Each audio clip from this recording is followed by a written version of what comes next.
Citizens. We're back for week 2. We are. Yeah, this is week 2. We made it to episode 2. I guess we, if you want to say we made it through to the first episode.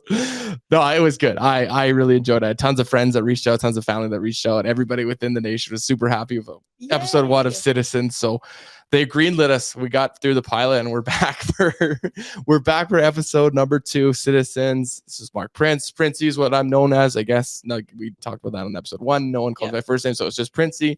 Michaela's here. Michaela's with FlamesNation. I want to refer to you as Michela the Anthem singer, but that's not you anymore. You are. I am so many different things. I wear so many different hats. And we're gonna find out all about that today. All of my hats. All the hats that you're wearing. So we're here. We're in Marda Loop. We are in the Noodle studios down in Marda Loop. Same building as Barn Burner, different studio. So Noodle. Shout out to Jay and Sunny. They had us down with the Barn Burner boys, Boomer, Pinder, myself, the Wolverine. We all got to go down to Noodle on 17th Ave last week. Got your noodle on, hey? We did, yeah. I know. Jay always keeps testing me about the spice. There's a hot one that he always gets on me, and it hit me last time, not too bad. I'm pretty good with spice, but it was good. I'm a baby when it comes to spice. So if you want to see me sweat, take me to Ooodle. And this girl, she will be almost crying. We'll cross a little bit here. We're neighbors. We're down in Marda Loop. If you know where we are, we're kind of by the F45 Fitness. There's a place called Flirty Bird Chicken down there, and it is extremely fucking hot. And the Wolverine and I, we were like, oh yeah, this is no problem. Whatever. We did the hot, and it was an absolute nightmare. I was hurting for the whole weekend, but the Tan Man says he's going to do the absolute max. So we're going to film a content piece and we're going to get him to go down there. So I guess you're doing the same. No. I'll take it to a level 2, and that's probably where I'm going to tap out. I'm not going to lie. It's kind of like us on I guess the first night you're here fucking around with the smelling salts too. We've all had our experience with that. I don't know. We might have to. It was Jared, or I'd call him Jared. I'll call him the fucking Wolverine. He's the one that filmed you doing it, right? The salts like that, those don't fuck around. They don't. And I even kind of just I leaned in gently. Yeah. I didn't just shove the nose into it, but still it hits you like a ton of bricks. Well, if you see the video on FlamesNation social media on Instagram, you'll see the Tan Man. He took it and he stuck it right in his nose like that. God and he said his nose was hurting like an hour after that. Yeah, I believe it. So we got to talk from Noodle Spice to Flirty Bird to all the kind of stupid stuff that we do around here. But we are back for episode 2, Noodle Studios here down in Marda Loop. It's Printzy Michaela here with FN Citizens, FlamesNation Citizens. We're going to dive into some Flames talk a little bit later here, but we're coming off the Super Bowl. We had our Super Bowl party at the Grey Eagle Casino with the Barn Burner guys. Fun time. I didn't get to go. Unfortunately, I was stuck at home with my kids, but sounds like the guys had a really good time. And I know you. Yeah, I was stuck at home with my dogs, but I was definitely still Super Bowling. You were Super Bowling. I was Super Bowling. Now, did you watch it start to finish, or did you watch? I watched everything from all of the pregame stuff, 2 hours before, to the bitter end. Mm-hmm. It was pretty good. It was a spicy little game. It was good. Good. You guys are mad at the refs. Who were you cheering for? I like the Arizona Cardinals, so I'm not it. You were like, eh. Yeah, it doesn't really matter to me. I thought it might have been cool to see Philly win it. Yeah. But either way, I'm not upset at either outcome because it's the second Super Bowl in as many years for both teams. So you're kind of creating a dynasty that way. I thought it was totally. I'm not too upset about either. I got diehard Eagle fans out there that are pretty upset today. I'd be upset too, but no. Hey, there has to be a loser, but I can tell you right now that those Kelsey brothers, neither one of them were losers. Woo! Yeah. Which one? Oh, both. What's the other one? He's like the guy, the O lineman, D lineman, whatever he is, and then the tight end. Yeah. Say tight end. Tight end. No, I was. What I loved was their interaction during the game. I loved how their mom was decked out. That was the cutest thing ever. Yeah. And they're not too bad to look at, both of them. So made me as a lady very happy. Right. Okay, that's fair. It's about the game for sure, but sheesh. Well, obviously, we could dive into the game. Whatever. I watched a bit of it. I caught the end. I caught the best part about it. I did catch the anthem though. Oh, and that is something that I know that is very dear to you. I know that's something that you were tweeting about a week before it even happened. Yeah. Give me your thoughts. What did you think? How'd you feel? And the thing is with an anthem, there are so many ways that you can mess it up. Sure. There are so many ways. And a lot of people are incredibly particular about how they want to hear their anthem. And like even when I started working for the Flames, like I was told like you keep it true to the original arrangement, because the whole point of an anthem is it is not about the singer. Right. It is about the song, and it's about bringing together a community of people and a nation. Yeah. So I think that Chris Stapleton did literally the best job ever. Oh yeah. Like in by far one of my top three anthem performances ever. Do you know the other two off the top of your head? Yeah, I do. Tell me. So Lady Gaga, when she did it, I can't remember what year. It was like NFL or it was Super Bowl. Super Bowl. Okay. I'm talking about specific Super Bowl anthem performances. Okay. Lady Gaga was amazing. I cried like a child. Yeah. Listening to that. I don't know, like there's something like you feel the passion and you feel the pride behind those people as they're performing. And then definitely Whitney Houston. Oh my God. I don't know if anything will be able to top that one, but you know, it's a really special moment. And I think Chris did a stand-up job because he sang the anthem his way, but it still remained true to the arrangement, right? Sure. Like he put his sauce on it. And I'm like sitting on the couch, just weeping, thinking that I'm an American citizen, but I'm not. like the Eagles coach? Yeah. Oh no. I was like, I felt that pretty spiritually. Yeah. And I think like a lot of people online felt similar things too. Sure. Like it was just like, it wasn't flashy. Mm-hmm. It wasn't crazy. It was just him and his guitar, and it was very sincere. Sure. That's a good way. Yeah. Very sincere. And it like, I've met Chris before. Oh yeah. And I cried then too. He played the Saddledome on my birthday in I think 2017. Oh yeah. And I got to meet him. And usually like when I meet artists, it's like you can remain like super chill and stuff like that. Oh, I was not chill. Really? Why? I just started crying because that man means so much to me. Okay. Like as a songwriter, as a performer, like his kind of journey is so special. And so and I saw him again this past year at the Saddledome. Cried. I'm a crier, so clearly, but I can tell. No, it was just it's amazing to see him succeed like that. Sure. Right, and he did so good. Oh yeah. That's interesting that you bring up like it was in your top three. Yeah. Now, are you talking about in your top three like Super Bowl ones or just anthems in general? Super Bowl ones. Okay. Yeah. Or there's the guy who like decided to do the anthem when he was on skates and then he fell like that guy's that Canucks guy. Yeah. Oh, God bless him. Like people keep on joking with me about that. They're like, you should do it on skates. I'm like, actually, I don't know if I can skate anymore. Like I don't know. Like maybe that's a thing we do. Like try to see if I can skate. And we'll film it. And I'm gonna be like, you though. Yeah. No, I'm not afraid. Like we could go to the dome and we can figure it out. But no, it was a bold move of his. Because it gave me an idea for a future show. Yeah. I'm a hockey historian. Like if you follow FlamesNation, if you follow Miss and Griff, you'll see all these kind of cool clips that I bring up from the past, retro goals, fights, hits. I've done a couple anthems before. I'd like to show you a bunch of like old, like not, I don't mean old, but like throughout the years, like hockey anthems that hit you. Yeah, that like a ton of bricks. At you. Yeah, I do think a lot of them are the American one. Like if you, no, I agree. Like I always say this. Like obviously, I'm a very proud Canadian. Yeah, I love being able to sing the anthem, but like there's something very quintessentially American and quintessentially heroic. Yeah, about that. It just the way that the melody goes too. It's like I'll ask you the question because I want to bring. Have you ever seen the Chicago Blackhawks in the playoffs? I have an anthem from that. Okay, I'm gonna show you that. Okay, and we'll pull it up here. Like not on this show. We're gonna save it because we need to build our content schedule for this show. And we're just gonna see like I think I'll be able to do is what I'll be able to do is find anthems and see if you can keep a straight face. I don't mean laughing. Let's see. No, but just like you want me to cry on the show. Okay, I can get you. I bet you I can get you. Oh yeah. Especially with the American ones. Now the tough one with the Canadian ones is I don't even want to say this, but some of the best Canadian ones are from Edmonton. Yeah. I witnessed it last year, being in the playoffs, being in the building. I saw it. The 2006 run that they went on. Yeah.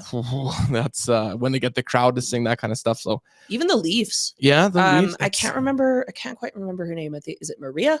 I don't know their name. Something like that. Yeah. But the girl who did it previous, like she got pipes on it. Yeah. And then we'll have to get our friend Brett Kissel on to tell the story about how his mic cut out during the Oilers. I was gonna say I don't know if that was a work or not, but that's never know. I guess we gotta find out. Hear it from the horse's mouth. So before we kind of move on, Super Bowl. I obviously, unfortunately, was tied up. I did see the game. I didn't see the halftime show, but I know you did.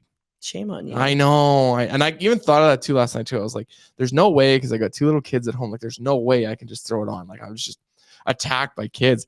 And I'm like, oh crap. Like Michaela would have watched it. She's gonna want to talk about it. Like, fuck. I didn't even have time to rewatch it back. So you're gonna give me the rundown. Well, Rihanna was stunning, and she was in red, and she was incredibly sexy and powerful. And the stage was very minimalistic and cool, and there were floating platforms, and it felt like it was you were in the middle of a level of Super Smash Bros. And it was awesome. I think like there were so many things about that performance that I loved.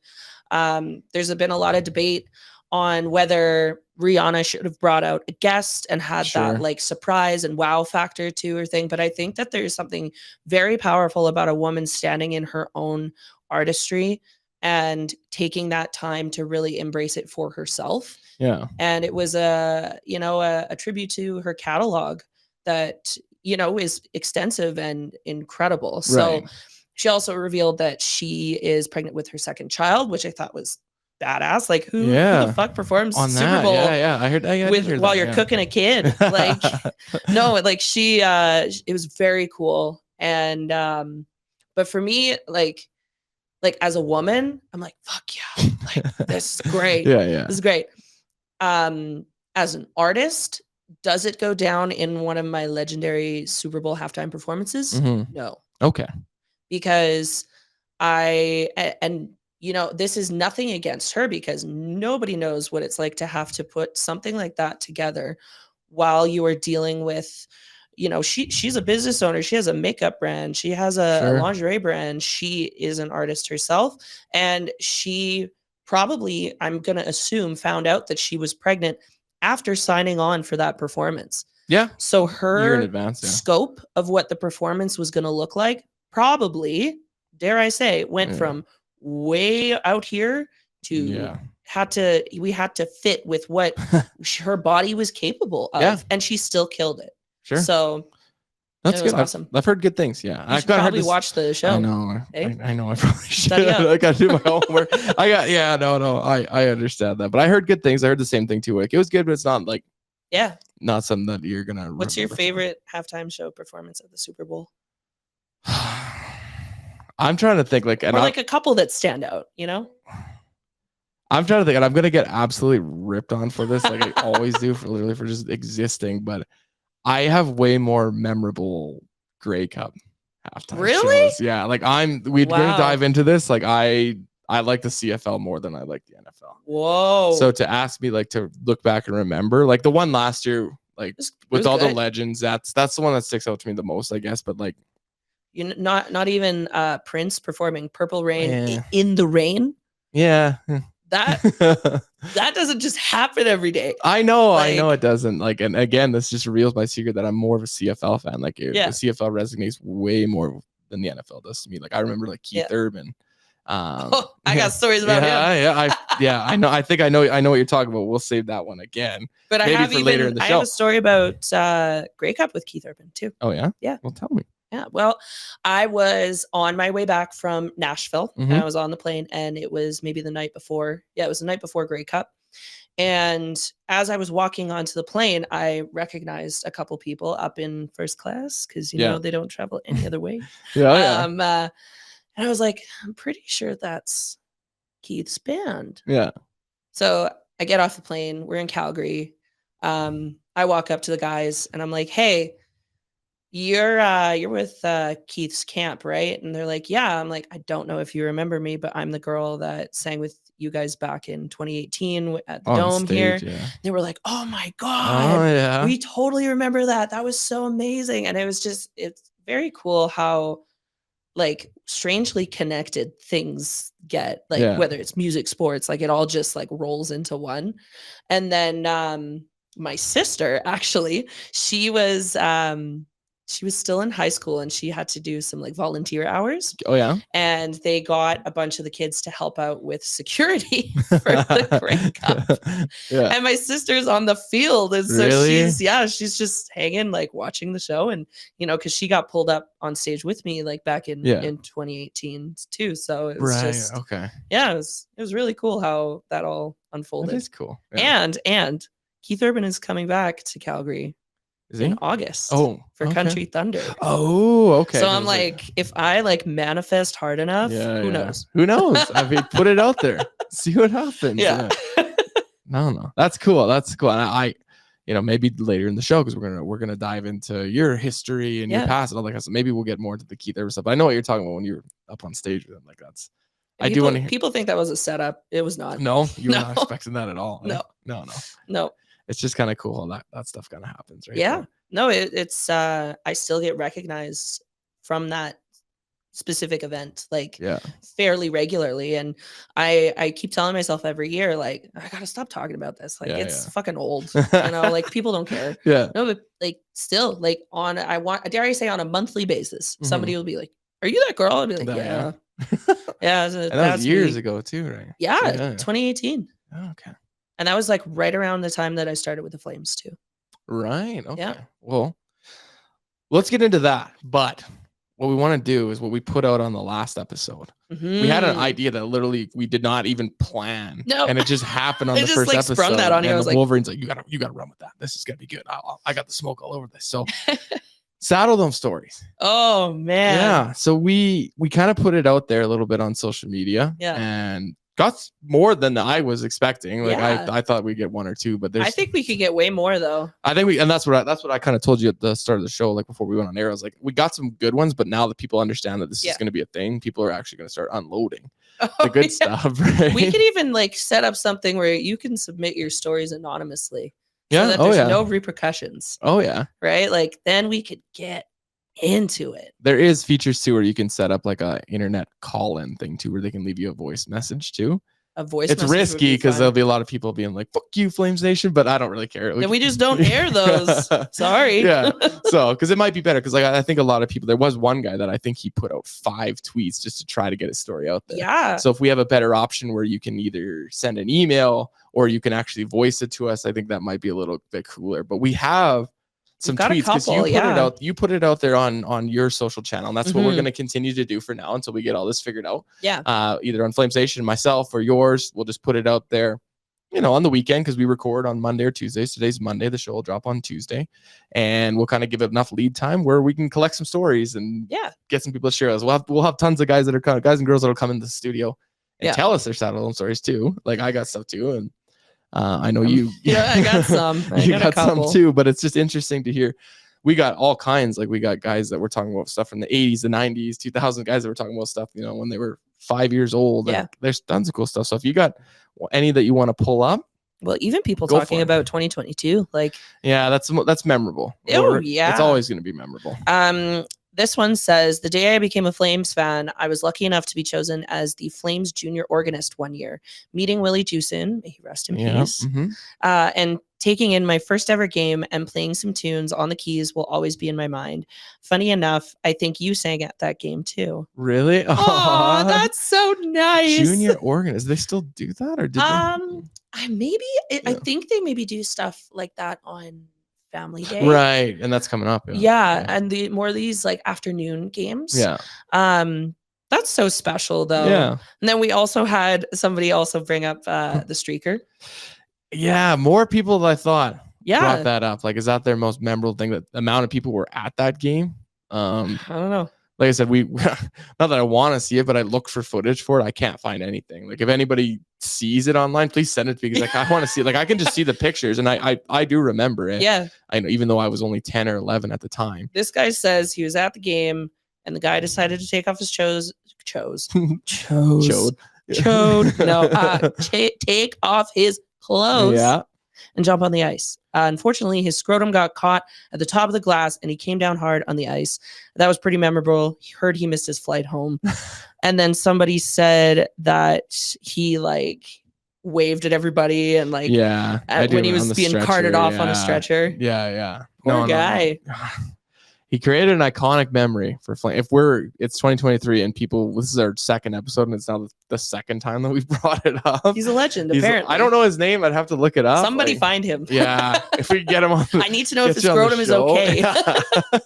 To get you on the show. Now, I kind of did a little digging and there hasn't really been much since. The last video that I found, there was somebody got on the ice during a watch party or something. Like maybe it was last year. I don't know if they had opened up the Saddledome to away games or whenever there was a watch party at the Saddledome, somebody ended up getting on the ice there. Yeah, but like I've been seeing too, like when people like stack their like beer cups. Oh yeah, I do like that when they do it and then the player comes up and smacks it off the side. I do quite enjoy that. Like the snake, and that's a CFL thing where they start it. Yeah, and it goes all the way. Oh yeah. And like it goes up the rows and people are trying to hold on to that. Like you should do that to try to get it going. Yeah, well, all you gotta do is bring fucking Pinder and that'll be easy, dude. Yeah, easy. Anyway, you got a couple more in there? Yeah, there are.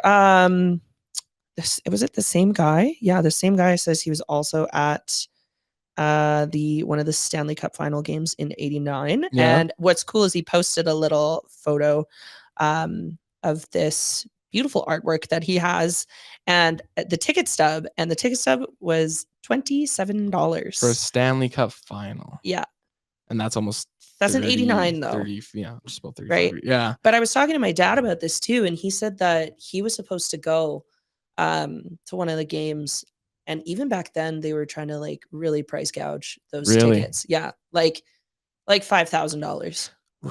Yeah, in '89. In '89, that's I could see that, and like I don't even like want to even know what the price of a Stanley Cup final ticket would be in Calgary, if we ever made the finals.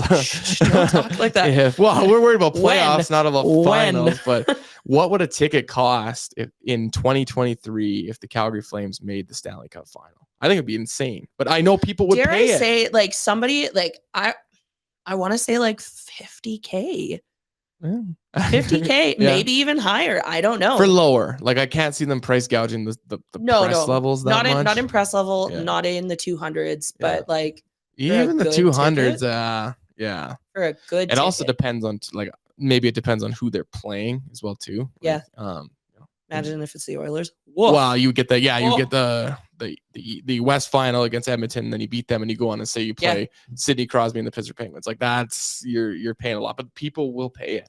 Yeah. And we had Rhett Warner had a really good rant on Friday. The Barnburner show on Friday. Holy crap, those guys just teed off on the Flames for an hour straight. Like, oh yeah, they were screaming at them, and like Wolverine and I are sitting in this room. We're like, they're still teeing off on the Flames. But Rhett had a good rant about like we're stuck in this spot right now where fans like they're getting tired of going to a game on a Tuesday night and watching a lackluster performance. Like they want to see this team perform, and they want to see this team have meaningful playoff games. So we know that they're paying to go to these games on a Tuesday night. They're going to pay to go to a Stanley Cup final game. Totally. Doesn't matter what the cost is, you know, what it's going to set them back, you know? Yeah, no, like when you're that invested, you pay whatever it takes to get you there. Like, I have recently just spent outrageous money on tickets.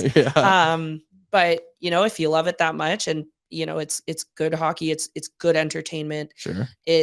People will get there, and I don't know. I believe in us. I believe in our team. Do we have some fine tuning to do, just like every other team? Yeah, absolutely. Well, trade deadline's in just 2.5 weeks, 2 weeks. So I'll reserve judgment until then. Yeah, we'll just wait. We're okay. You know, we'll see how it goes. They're about to play right now. I know.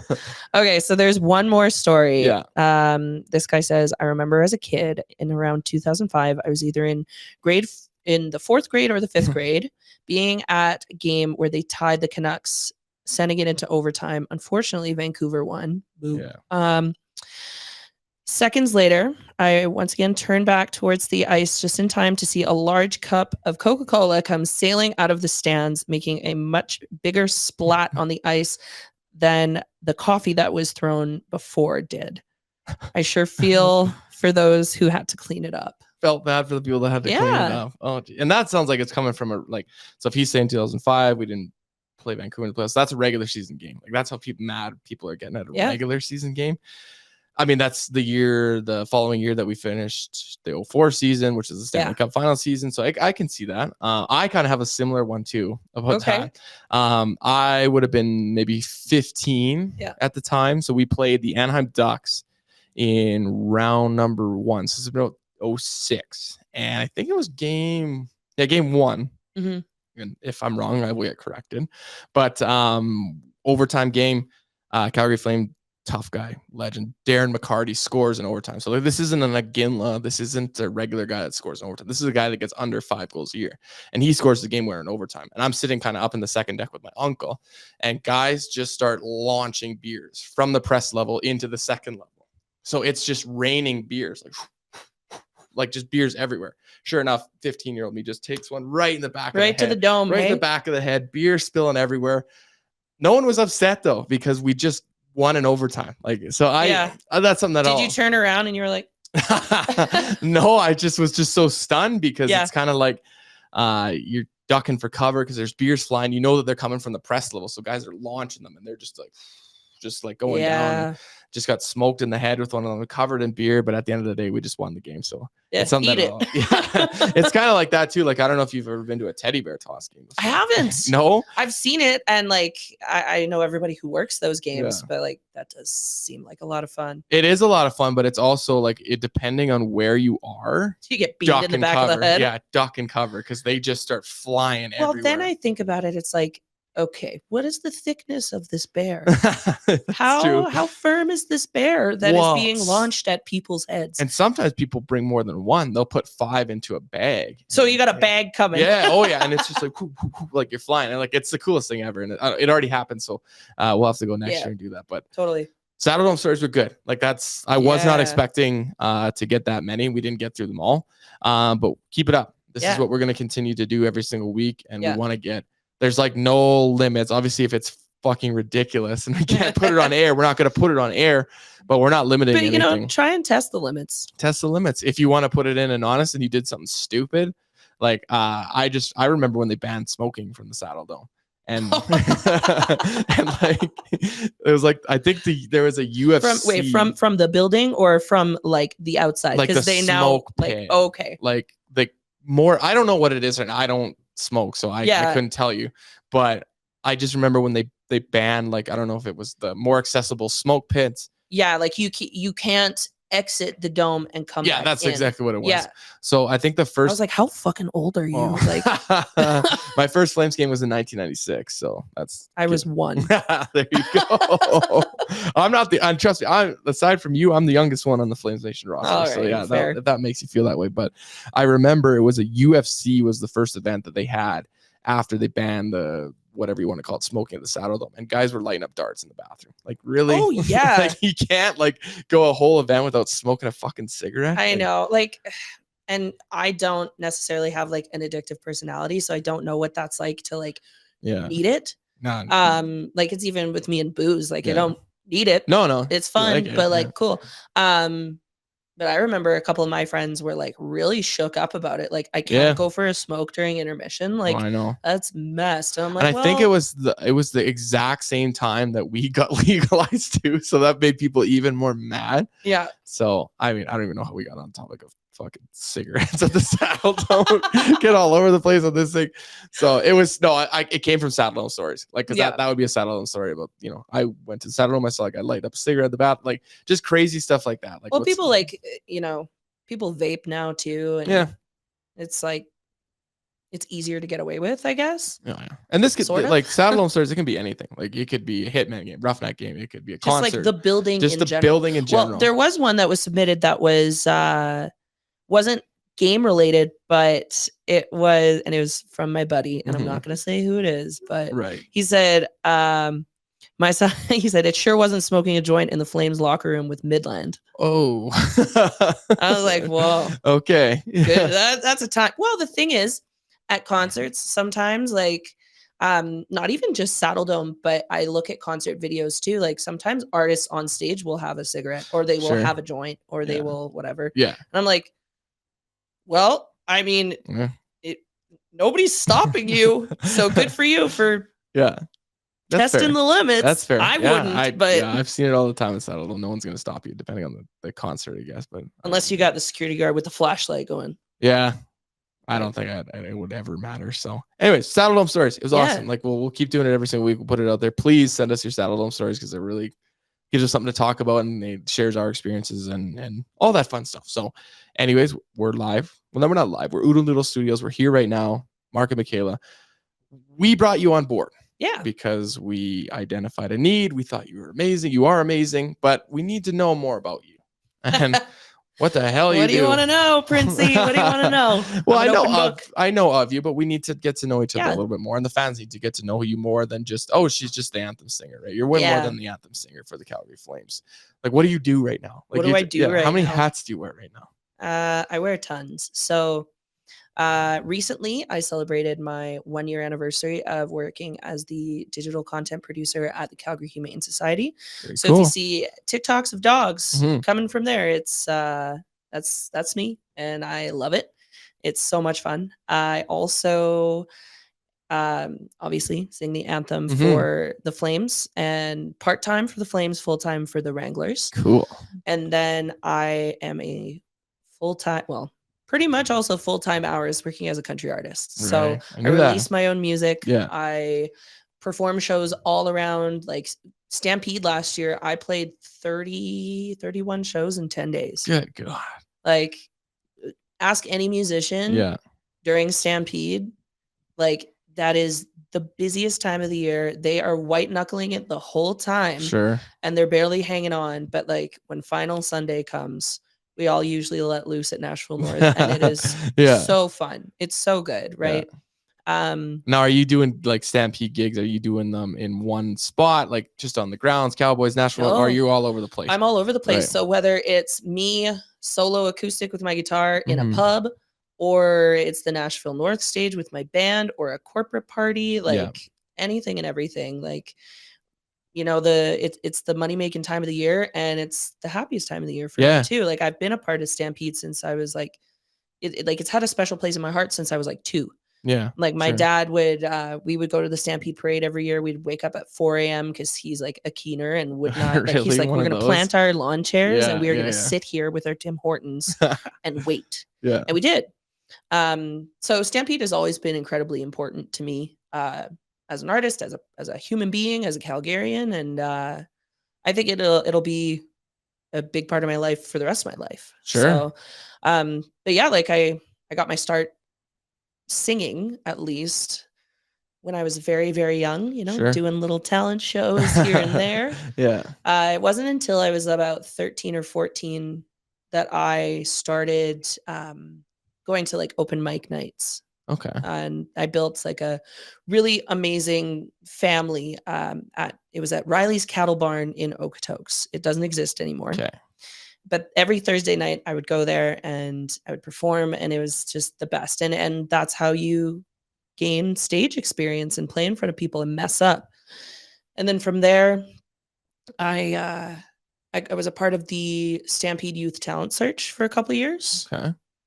And then I started doing it a bit more professionally. So. Sure. When did you decide that's what you wanted? Like, this is what I want to do? Like, as soon as, like, when I was little and somebody asked me what I wanted to be when I grew up, I wanted to be a singer. Really? Yeah. Like, I knew the entire time that, like, this is what I want. This is what I'm going to do. And then, you know, started taking guitar lessons when I was 12. Yeah.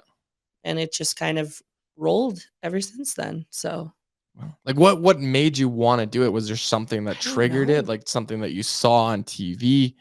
Something you listened to? It was. It's like, I can't even pinpoint it because it's like, it's always just like been part of in my heart. That's what I wanted to do. I love singing. Like, I literally would never shut up as a kid. Sure. So it just comes very like natural for me. Yeah. And I literally can't picture myself doing anything else. And, you know, it's hard for me to think about a life where I'd be pursuing a career that I'm not that passionate about. Yeah. Oh yeah. Right? I agree. 100%. You know, and people talk about, you know, it's like making the NHL. Like the odds of making it to the top, making it there are so slim. but people create their own definitions of success, and I love what I do. Mhm. I love the doors that it's opened for me. I've loved the friends that I've made Sure. from it, and it's just, yeah, it's the best. Yeah, like I know exactly what you're talking about. Like the margin to make it in the NHL is not like it gets harder. Yeah. I don't know if it's like that in the music scene, but Oh, it gets yeah, it is. harder and harder and harder and harder. Yeah. Because when I grew up playing hockey, there was no, you couldn't go to YouTube and watch Yeah. how to do this, how to do that. You couldn't recap. If you missed the Sports Center highlights, you missed them. Mhm. Like, because there was no PVR when I was a kid. That's like Yeah. I'm dating myself a little bit here. No, it's I'm it's sure there and it's gone, I'm right? sure it's the same thing growing up where now if you want to be a musician, you can put yourself out there on YouTube, you can put yourself out there on social media. You can put yourself out there anywhere, but take that 10 years ago.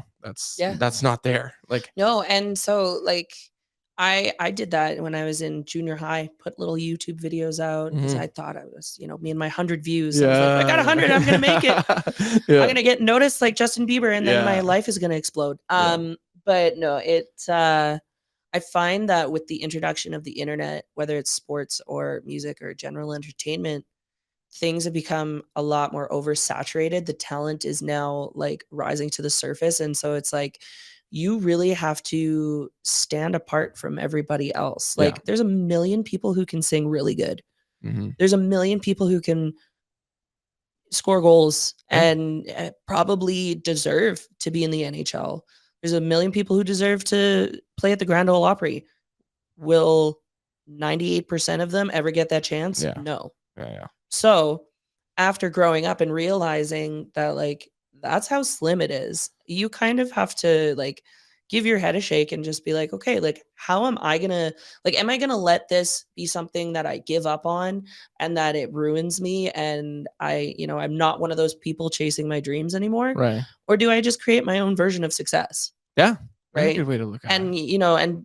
and take each little step and each little win as take it as what it is and enjoy the ride, because Lord knows that you cap out sometimes, and then I'm gonna be an old lady in a country bar just slinging my Yeah. guitar. Oh yeah.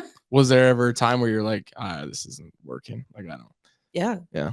Yeah, there's plenty of times. So um I've been involved in a lot of amazing artist development programs, a lot of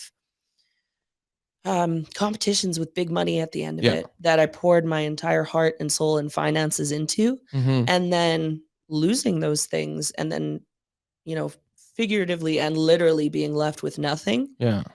is very hard, and it makes you question it. But there have been things that have picked me up again and kind of made me realize that there's more to this than just winning, Yeah. right? Um, After losing one competition twice in a row, I went to Nashville by myself. I was like, I just need to do this. I need to meet some people. I need to get inspired again. And I went there and wrote a couple songs with some people, explored Broadway, did the touristy thing, Yeah. did Yeah. the not touristy things, and it was good because it definitely saved me. And during that trip, I wrote my most recent single, which was released in 2020. Mhm. And yeah, it's one of those things where you need to do those things to pick yourself up again Sure. from the depths of your self pity. Right. It happens in everything. Yeah. And Yeah. we'll learn a little bit more about me next week. But what was your first gig? Like your first Like my first paid gig. Yeah, like, well, it doesn't necessarily have to be paid. What was the first time that you went up on stage in an establishment in front of a group of A people? sizable group of people. Yeah, I mean, you could be in front of 5 people, it could be in front of 50 people. Like, when was the first time that you actually had like a gig? I was in grade 6. Yeah. It was at Good Shepherd School in Okotoks. Yeah. And my guitar teacher, who was a teacher at that school, he put together a little band to play the school dance.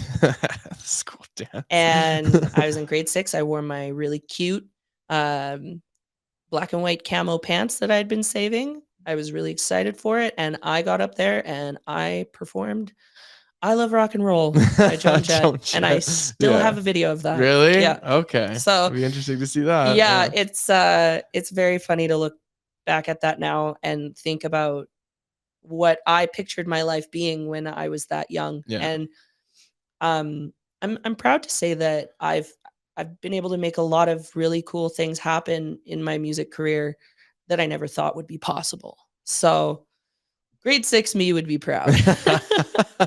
Now I still want to follow up on that. What was your like paid gig? Like when you're like, okay, like this, I could actually Like do something. paid or just like first dollar exchange? Like paid, like you going to a bar, you like being like, okay, this is my first time. This is Oh like, man, that one's a bit trickier. okay, I I'm putting you on the spot. definitely I put you on the spot. Yeah, you're really like you're I know, testing me. This is tough. Yeah. I've got to say, like, a couple of my first experiences, like with a full band that Mhm. I organized myself. So what a lot of people don't understand is like when I say I have a band, it's like it's not that like me and the guys are in this band and we only exclusively play with each other. Yeah. It's a lot of side guys around town who play with a lot of Right. people. Yeah, I can see that. Yeah. And they're all so incredible. Mhm. But I remember, when was that? Okay. So it was 2018. Okay. Yeah, 2018, big year for me apparently. Yeah. I had played a lot of full band shows before, but I had never felt comfortable Okay. on stage. I always felt very calculated, very much like this is how I'm supposed to move because that's what I've seen on stage before. I was playing an event for Bumble, Bumble. and it was at Cold Garden. Oh yeah. And I got there and I looked just like at the demographic of people. I was like, I don't think they're going to like country music, which is fine. But it gave me this like, fuck it mentality. Yeah. And it was the first time that I really just let go. And I was truly myself on stage and it felt good. I was like, I literally, like, I don't have to I can pour beer down people's throats. Yeah. I can like dance like an absolute loser. Like, I can't dance. Like, let's make that like infinitely clear. But like, I can be a loser on stage and these people were eating it up. And like, I went out into the crowd and like, I really won them over. Yeah. So it wasn't necessarily my first paid gig, but that was the first gig that I felt that I was like, this is how it's supposed to feel. Okay. That's kind of what I was That was a thinking huge turning point for me. Yeah. My best friend was at that gig and he goes, what did you do there? I was like, I don't know. He's like, whatever that was, do it again. Worked, yeah. Do it again and again and again. And so that's what I try to bring to every show now. Cool. Yeah. I'm just gonna keep grilling you. What's the biggest event? Like biggest event? Biggest concert. Oh man. Country Thunder is amazing. Yeah. Performing at Nashville North is amazing. Yeah, I see that. I, like having big production like that. Sure. And a giant stage. And the good thing about places like Stampede and other festivals is it's essentially a built-in crowd. Yeah. Like me as an artist, I'm not a headliner, so I'm not drawing them in, but they're here. Right. They're here. And like, I hope to be that one day for sure. But in my journey to get there, it's like, I'm very grateful for these opportunities to be able to, perform for big groups of people and for me to feel comfortable and confident in having them in the palm of my hand. Yeah. Right. I can't imagine that feeling. It's very fun and kind of scary sometimes. Yeah.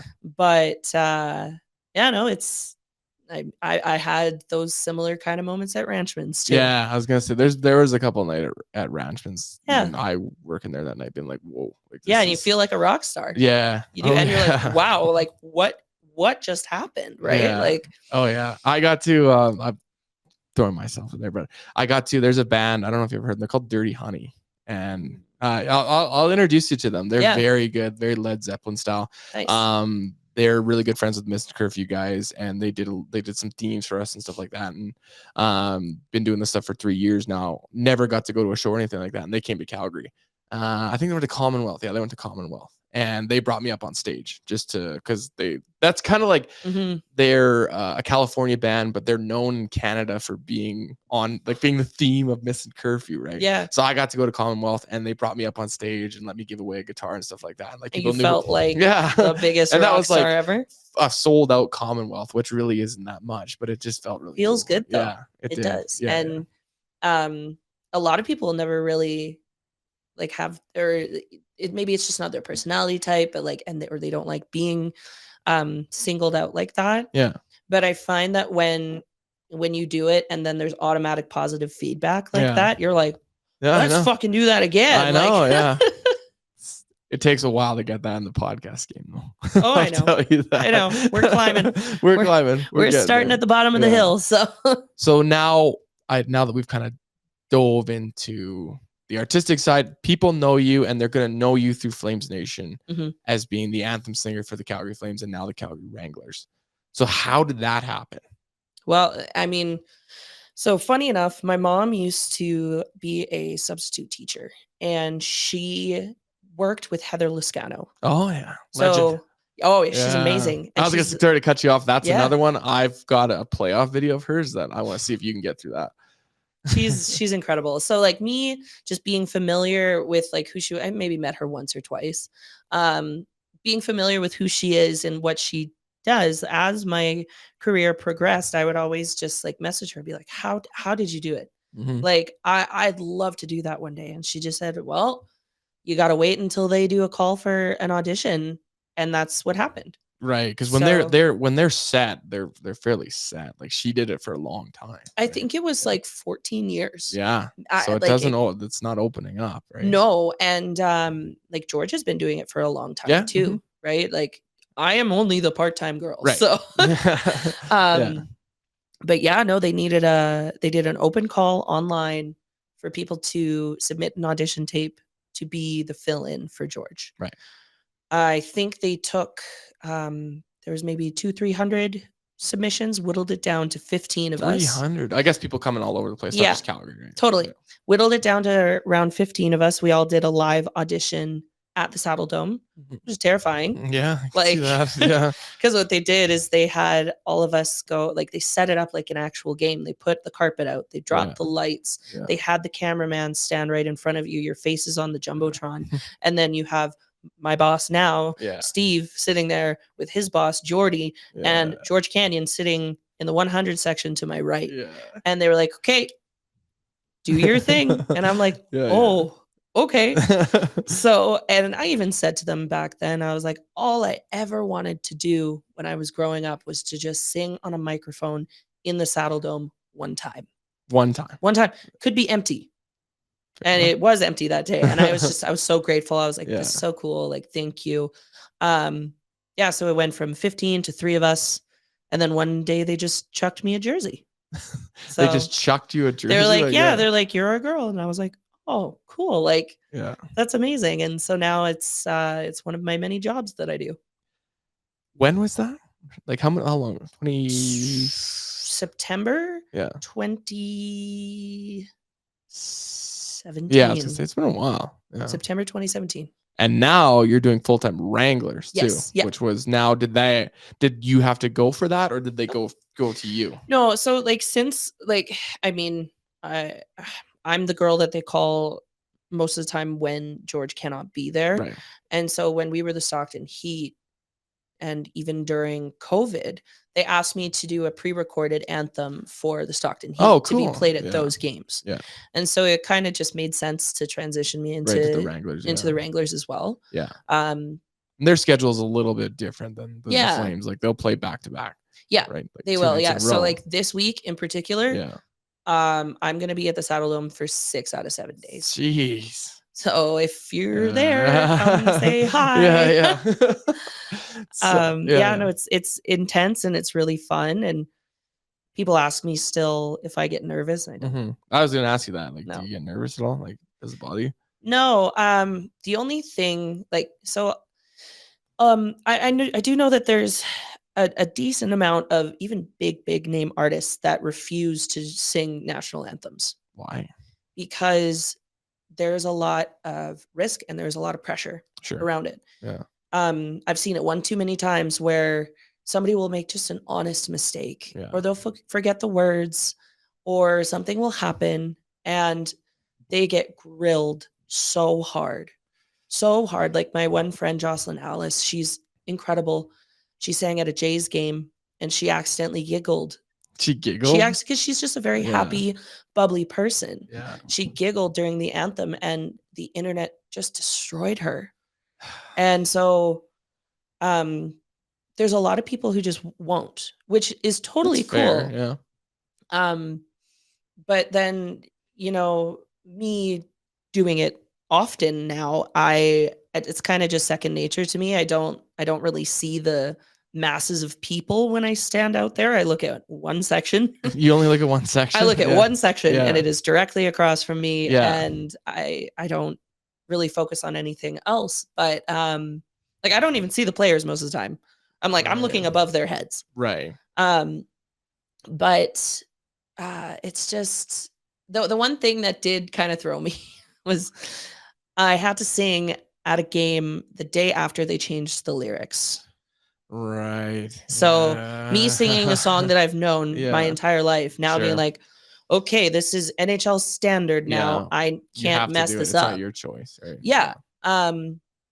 So the other time when they so now that they have the lyrics on that banner, the power in the in the Saddledome, and they didn't tell me that they were gonna put those there. So I'm just like, okay, I'm singing, and then I'm like, oh, cool, lyrics are there, like so that I don't forget, and so other people don't forget. Mm-hmm.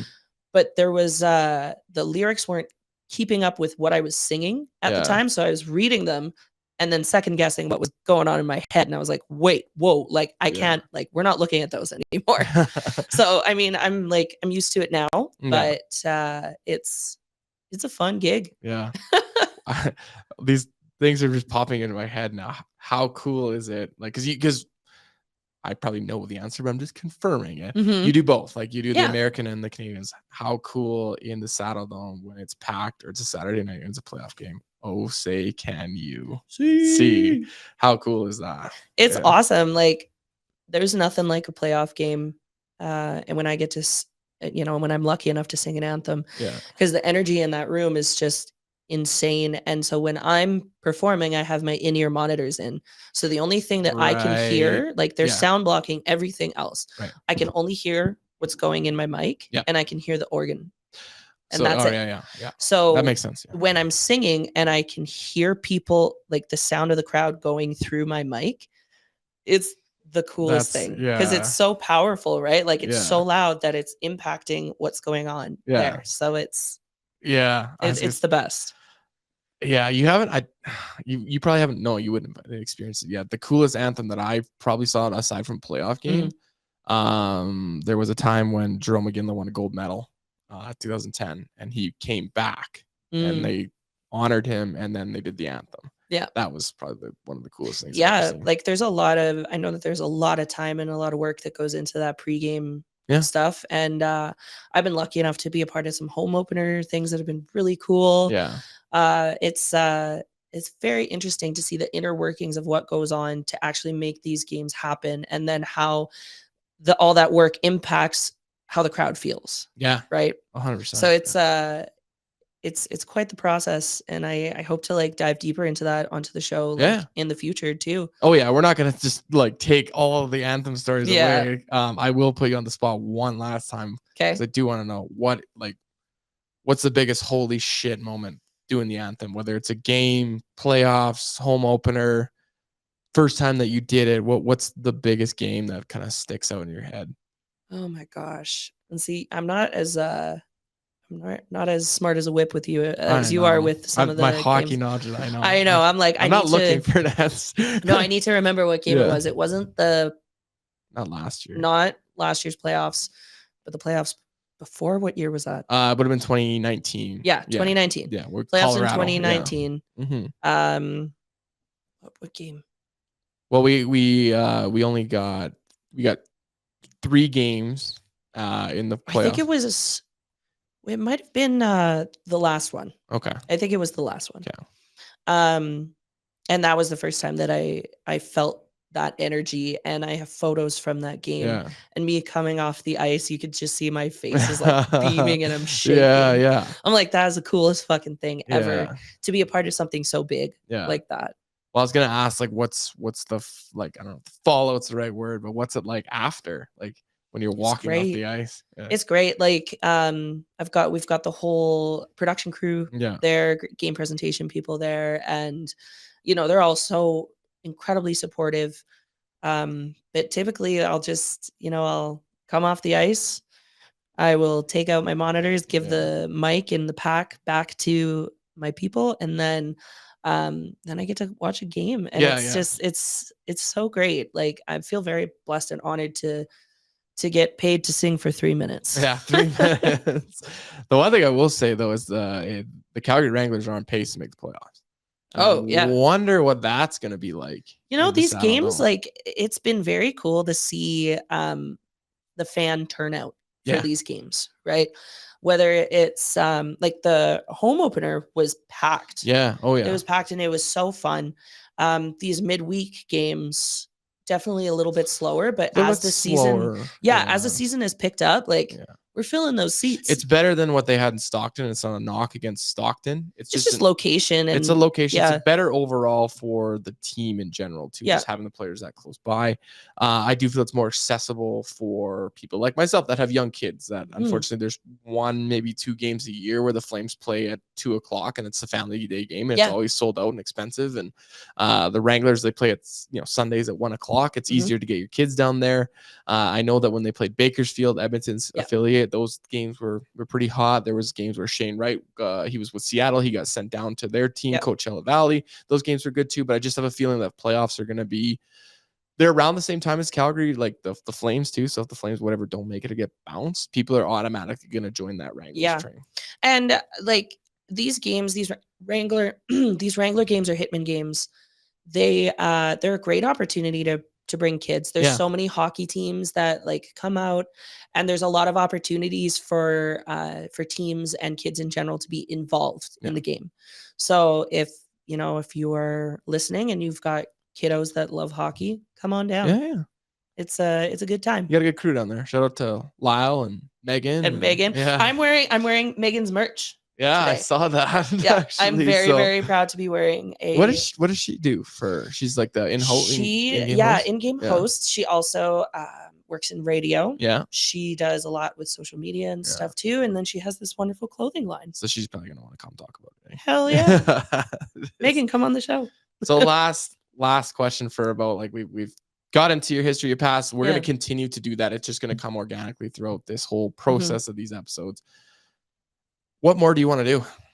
Oh, so much. Life? Like, where are you at? So much. Like, I want to release more music. The trouble is I've been so busy just like with so much stuff going on, like outside of me writing music. It's going to be a focus of mine this year to get back into that, release some tunes. I want to play more big stages. I want to, sing at more playoff games. Oh yeah. I can't wait. Like, the sky's the limit. I want to travel to Nashville some more, like visit some of my friends. Yeah. Do some more shows in the States. It's gonna be good. Yeah. So keep an eye out. I'm coming for you. I know. I'm trying not to get too busy though. Hey, I'm here. I'm here now. But let's we can see how the show rolls. Which means you guys need to keep listening and show some love on social media too. So it's always helpful. It's an adjustment. Like it's FlamesNation. It's diehard Flames fans. We've got Boomer and Pinder and Rhett Warner in the morning. We've got guys like Pat Steinberg. We've got guys like Ryan Pike, and they are dedicated to the Flames. We're just trying something different here. That's all it is. Yeah. We're trying to reach a different audience. Yeah. And if you listen to the show and wonder why we didn't break down the Flames 7-2 win over the Buffalo Sabres on Saturday morning, it's because this is a different show, and you can go listen to Barn Burner with that. Yeah, we're just trying something different. Yeah, and it ain't gonna be just about me the whole time. I'm gonna be grilling you next time. I'm actually, I think I'll try and stump you with some trivia or something. Good luck. Come on, I'm sure I could get you with at least one on like hockey trivia. Yeah. I don't know about that. No? Okay, fine. Let's do it. Let's fucking go. You're going to have to do your homework on that one. Yeah, because I think I told you this before. We've had nights and you know, the group chats were obviously very heavy during COVID, where my friends would just try to stump me on hockey knowledge, and they just gave up. They're like, this is boring. I don't even like, and they like, my friends put out in the group chat about hockey trivia, and I'm not allowed to play. Like they're like, my friend would be like, no, you can't answer it. You have to wait. And then I have like a certain time limit. And then I'm like, okay, yeah, I can answer it now. That's like me, but with, this is embarrassing, but with like Disney trivia. Disney trivia? Yeah, I'm a nerd. Really? Yeah. Well, maybe we're just gonna do flat out trivia games.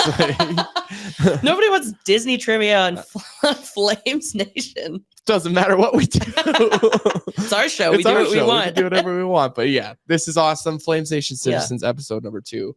We're in the Ooodle Noodle studios right now. Shout out to Ooodle Noodle, Jay, Sunny, the guys on 17th Avenue and 12th.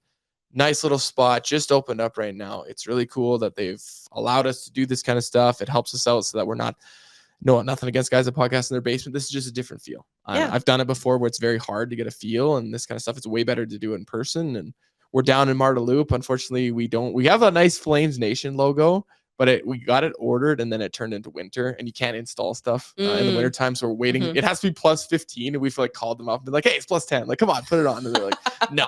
Plus 12? No.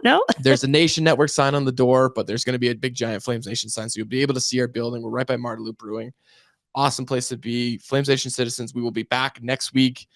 Same sort of thing. We're going to do some Saddledome stories, hopefully get some good ones. Maybe I'll try to get some from the guys even on the Barn Burner show to get us kickstarted here to people understand, but we'll put it out there.